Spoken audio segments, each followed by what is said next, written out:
Good day to you. It's another hot one today, so I'm watering my vegetable garden here, my little COVID garden as I call it. Yeah, I finished the last of the lettuce yesterday, and what I still have left are peppers. You might be able to see that's Swiss chard in the middle. Not sure if you're familiar with that one. And we have celery over to the side. And here I am keeping this garden in my backyard where it's nice and private. It's to ourselves, it's for our family. And yeah, I might give a pepper out of that garden to my mom or a friend that I see, but mostly we're harvesting stuff for ourselves. Just down the road, I live in East Stroudsburg, is a Latino family, a Latina family perhaps, male, female. And this family grows its vegetables in the front yard. They have a bunch of corn in the front yard. And I've seen people stopping by and picking vegetables from their front yard vegetable garden. Now, in our culture, the United States, that's probably seen as inappropriate to have your vegetable garden in the front yard, but Latinos are largely coming from collectivist countries in many ways, in which people are looking out for us. And so it's very normal to have a vegetable garden in plain sight in public that actually other people can come and pick from if they want to. And so that's my way of introducing what we're talking about today. We're talking about dimensions of nation-state cultures. When we say nation-state, we're really talking about countries, but that's a term that's used by political scientists to describe nation-states. We're talking about dimensions of nation-state cultures, and largely what we're going to be talking about today is individualist cultures like the US, like Australia, like New Zealand, like Canada, versus collectivist cultures, most of the Asian cultures, Confucian cultures, as well as some of the Northern European cultures, as well as South American and other Latino cultures. That's what we're heading into today. And if I was to ask you, what defines your identity more than any other thing? Would it be your allegiance to a sports team? Would it be the religion that you believe in or don't believe in? Would it be your approach to diet, like if you're a vegan? It might be all of those things, but Fred Yant makes the contention that the single greatest defining feature of people is their national identity. That is, that you would think of yourself as an American, and that pretty much sums up who you are. And in fact, I have to say that's true for me, although I consider myself a citizen of the world. I like to believe that I belong to every country in some way. My parents are British. My dad emigrated from Scotland. My mom emigrated from England. Emigrating is going out of, immigration is coming into. And yet, I don't feel that much connection with British society. I'm an American. And I ask you the same question. Many of you come from parents who also immigrated to the United States. And what is your identity? Do you consider it revolving around music you listen to? Or is it a nation that either your parents have come from or the nation that you live in? And it's true to say that every culture has unique values. That's ultimately what we're trying to look at here, is the values of a culture. Every culture, every nation state, every country has unique values and also common values that are in common with other countries. So the first element of the chapter, first component of the chapter that we're going to take in is by a Dutch researcher. His name is Hofstede. Gert Hofstede. He was a Dutch management researcher. He was a researcher in the Netherlands, and he studied IBM, International Business Machines, this really big international conglomerate.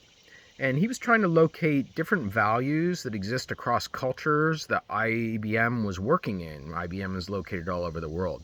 Originally came up with 4 dimensions, which we're going to discuss, but now they have been added on to by additional research, and now there's 6 dimensions.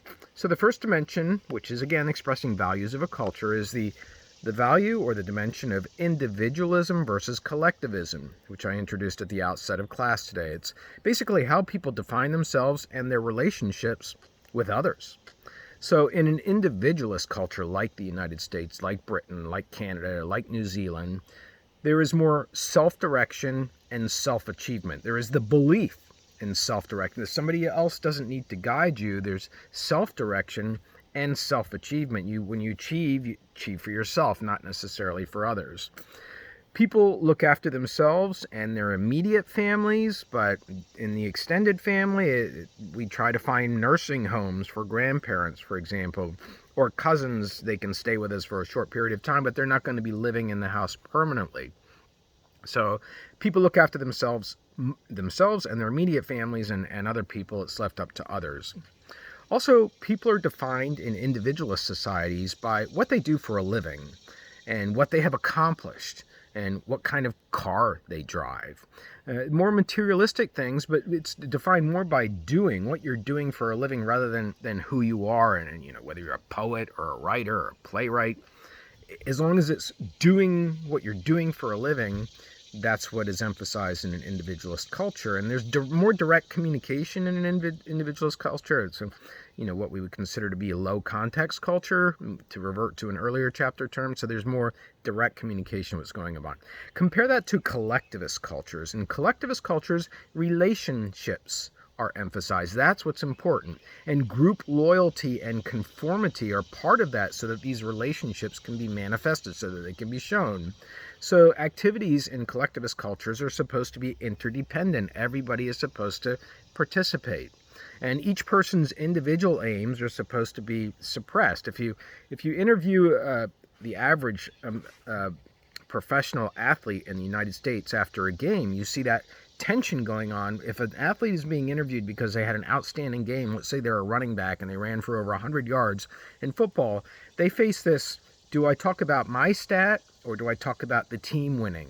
And the coach will often emphasize, talk about how it was good for the team. Worry about your individual stats later. That's what a collectivist approach is about. It's about suppressing individual aims and making it more about the group. And in collectivist cultures, you're defined more by your family name, like your name precedes you.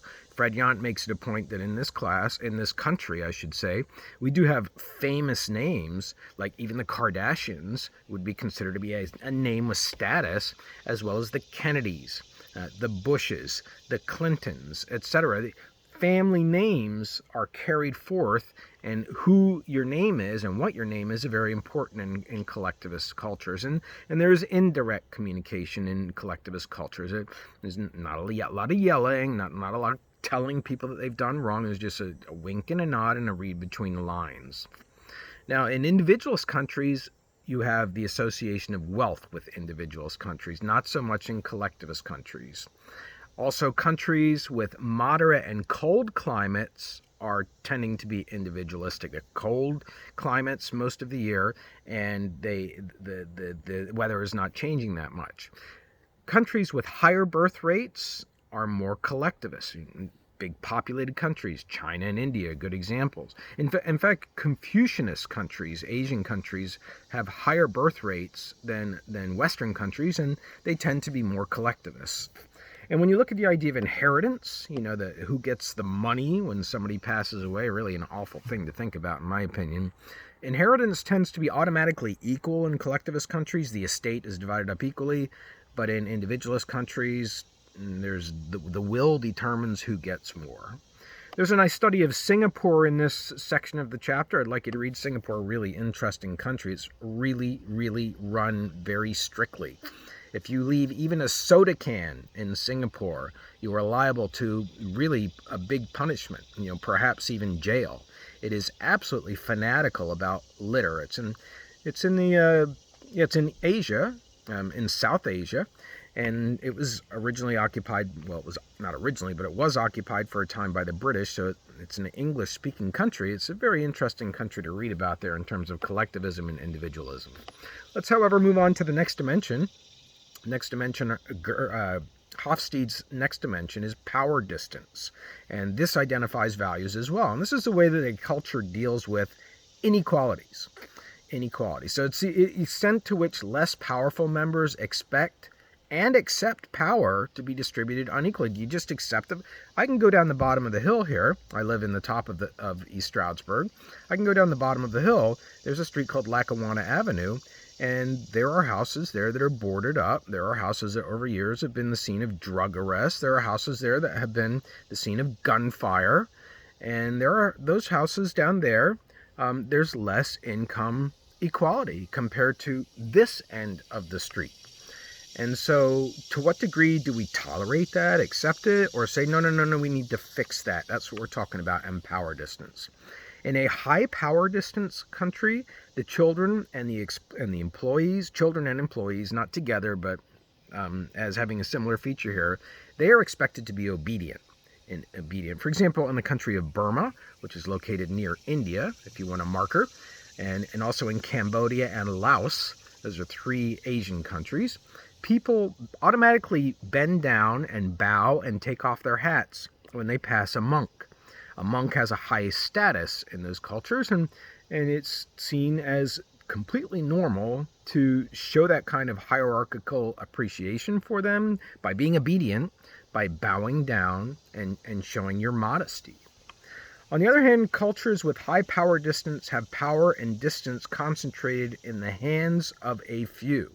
So if there is big disparity, big income inequalities, you also have the wealth being concentrated in the hands of a few corporations. If you want to fly in an airline, well, maybe not so much today because of the pandemic, but price-wise, there's not much variation really across all the airlines when you look at what the prices are once you've chosen your route. And that's because there's just a few airlines, and they can control the pricing. And you experience that every time you pay a cell phone bill. Again, concentration is in just a few companies there. That's a mark of a high-power country. 2 indicators of power distance are income and wealth distribution. And you can take a look at those as they are charted out in the chapter. Fred Yant develops some nice statistical presentations to help illustrate this point. And by the way, the U.S., across the world, there's 200 countries just about, is ranked number 10 as far as the 10 highest countries with income inequality. We used to be number 1 until we formed Social Security in the 1930s. It provided a safety net for elderly people. Nevertheless, we still have a lot of income inequality in our country, and we tolerate it, right? We say, oh, that's a mark of achievement. I mean, if you want to do better, you have to go out and earn your way out of this. You have to get an education, you have to get a good job, you have to become an excellent entrepreneur, etc. A country like Sweden is an anomaly. I mean, it's a country that's unusual. That's what anomaly means. It has a high concentration of wealth, but it also has equal distribution of income. So when I go to Sweden, I've been there many times, I've never seen a crack house. I've never seen a single homeless person, but nor have I seen a mansion. Nor have I seen houses that are twice the size of other houses. The houses are fairly standard, I would say. They're yellow brick houses. Not all of them are the same, of course. It's not like Mr. Rogers' Neighborhood, but it certainly is a country that has less difference between the big houses and the small houses or the low houses. And that's because it's got a high concentration of wealth. Sweden's a very rich country, but the distribution is very equal. In general, higher latitude countries north of the equator, they're going to have lower power difference or power distance, whereas large population countries, they have high power distance, and then national wealth is associated with low power distance. Now let's go on to the next dimension, which is called uncertainty avoidance. Gert Hofstede's next dimension, value dimension, is uncertainty avoidance. And this is the extent to which people in a culture feel threatened by uncertain situations, such as starvation, such as tropical storms, such as wars with other countries, such as internal strife like we are experiencing in the United States right now, and protest in Portland. Cultures that have that anxiety are expressing an uncertainty avoidance. And it's expressed through nervous stress and the need for predictability. So cultures that are strong in uncertainty avoidance, they tend to be active, aggressive, emotional, compulsive, security-seeking, and intolerant. Whereas cultures that are weak in uncertainty avoidance, that they have that anxiety, they are contemplative. They have less anxiety because they are weak in uncertainty avoidance. They're not as afraid of their surroundings. They're more contemplative. They're less aggressive. They're less emotional. They're more relaxed, more tolerant. We can say that the United States has a high degree of uncertainty avoidance. That's what makes us afraid to go to Mexico. That's what makes us to travel, except if it's on a cruise line. That's what makes the big adventure trip for a family is to Disney World. It's not going to be a trip even to Costa Rica, known as a stable country.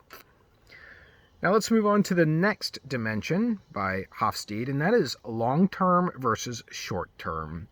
If a country emphasizes the long-term approach to life, it's about emphasizing thrift. So, for example, what's your savings account right now? Probably not a good question, right? Especially since most people are not able to work during the pandemic, and even if you are, you're a student. So you're focusing probably mostly on your studies. Some of you are returning students, you are working at the same time, but what's your savings like versus your credit card balance? That would not be indicative of a long-term country, a long-term emphasis if you have low savings and you have high credit. The thinking in those countries is you're just going to have to put off getting those clothes. You're just going to have to put off upgrading your cell phone. You're going to have to put off purchasing that pay-per-view movie on your television because you need to be thrifty. You need to look towards the long term. So you have to subordinate your own internal desires to a longer range plan. Versus a country that has a short-term emphasis, it's more on instant gratification and individual ambition. I think you can see that the United States has a more short-term approach. Next up as a dimension, according to Hofstede, is indulgence versus self-restraint. Again, in individualistic cultures, you have more indulgent. You have gratification of human desire as being very, very important. It's important to have fun. The whole idea of a happy hour is a very indulgent event. The whole idea of being pampered in a spa is a self-indulgent event. Getting a foot massage, self-indulgent event. These are indulgences, right there for the individual person. Versus restrained cultures where you control your desires and you fend against them by exploring your talents in other areas like being in nature. In restrained cultures, there's a lower percentage of happy people, there's a perception of helplessness, and there is cynicism, generally speaking, in those cultures because people are not able to indulge themselves. Next up, and the final dimension of Hofstede's, wasn't Hofstede's original work, but it was added on by other researchers, is the dimension of environmental sustainability. Environmental sustainability is development that meets the needs of the present without sacrificing the future.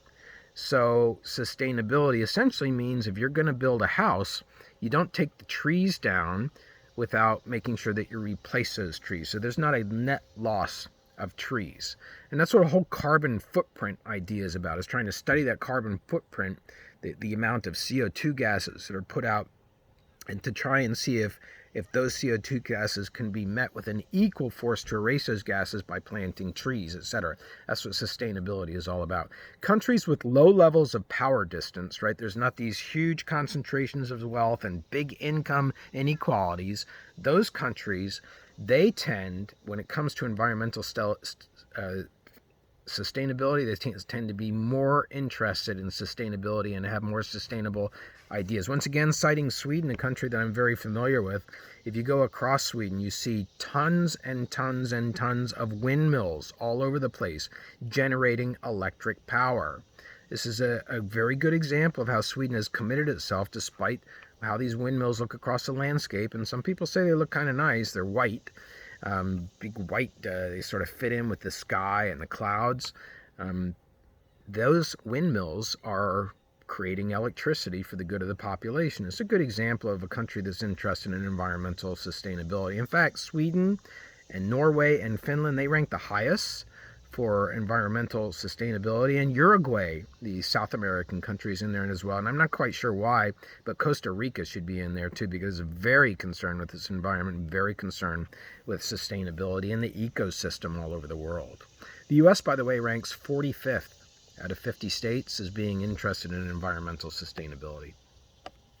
Now let's go on to another set of values that have been analyzed according to cultures. These values are by other researchers. Their names are Trompenaars and Hampton Turner. Trompenaars and Hampton Turner. And Trompenaars himself worked for Shell Oil. in 9 different countries, including in the Human Resources Department of Shell Oil. Isn't it interesting how both of these approaches, these theoretical approaches that we're talking about today, have come from corporate executives, from people traveling the world and becoming not, of course, they're interested in the product of Shell Oil, but they became interested in culture. So let's talk about Trompenaars and Hampton Turner's dimensions that are also getting at values. And one value is universalism versus particularism. So in a country that places emphasis on universalism, which would be a collectivist culture, there's going to be those Confucian countries, there's going to be Northern European countries, some Latino countries, going to be, I think I mentioned some African countries. In these countries, universalism places importance on laws, rules, values, and obligations. Whereas in more individualistic countries, people take care of themselves and believe that they should make decisions for themselves. Next up is a dimension of Trompenaars and Hampton Turner is the specific versus the diffuse. Specific is people keep their personal lives separate from their work lives. So they don't date people at work. When they come home, they don't answer emails. They don't go on the laptop and start continuing their work. They don't talk about work with their husbands or wives or friends or family. It's separate. There's a firewall, right? But in diffuse cultures like ours, people see their work and their personal living as overlapping. And certainly that's the case for my job. I don't know if it could be said that it's uniquely a professor's job to constantly be thinking, every time I look around, even if I'm eating dinner on a Sunday, I'm trying to think of an example that I want to use in my class next week. It's an example, though, unfortunately, of not separating that line. And actually, this is a whole other subject, but if you're on the internet, with every keystroke you're typing, you are working. It's just that you're working for free. You're working for the biggest advertising agencies in the world, Facebook and Google.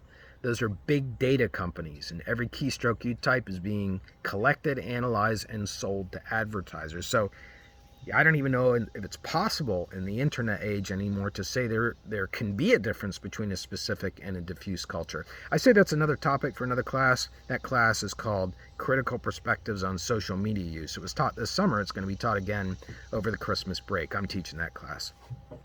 Next up as a dimension is neutral versus emotional. In neutral countries, people take great care to control their emotions, to not demonstrate personal angst, even happiness. I can tell you the Chinese, certainly they laughed when I was there, but there's a reserved quality to them keeping those emotions inside. It's a collectivist culture versus emotional cultures where you have spontaneous emotional expressions that are accepted and welcome. You have only to watch, again, any major sport in the United States, and when a goal is scored, when a home run is hit, when a touchdown is scored, people let it out. People let it out. It's emotional cultures. Next up as a dimension is achievement versus ascription. Achievement versus ascription. In achievement-oriented cultures, you are what you do. The United States is an achievement-oriented culture. When I introduce myself as a professor, often it causes the conversation to go flat. People don't know what to say. They feel, I think, that they're being judged as to their intelligence. And if only they knew, I'm thinking they're more intelligent than me. But in that kind of a culture, it's all about what you do. So actually, it's one of the first things that we ask each other before we ask about families in our culture. We tend to say, what do you do for a living? Where do you work? We want to know all the time because it's very important to us in an achievement-oriented culture versus an ascription culture. An ascription culture is determined by who you are. And the best way to determine who you are is your family background name, your title, your position, credentials. So in that case, PhD, or you have CPR certification, or you've been certified to be a teacher, or you're a firefighter. These are titles, positions that are important in an ascription culture. Next up is the dimension of sequential versus synchronous time. Sequential versus synchronous time. In countries that have a sequential version of time, people place value on planning and staying on schedule.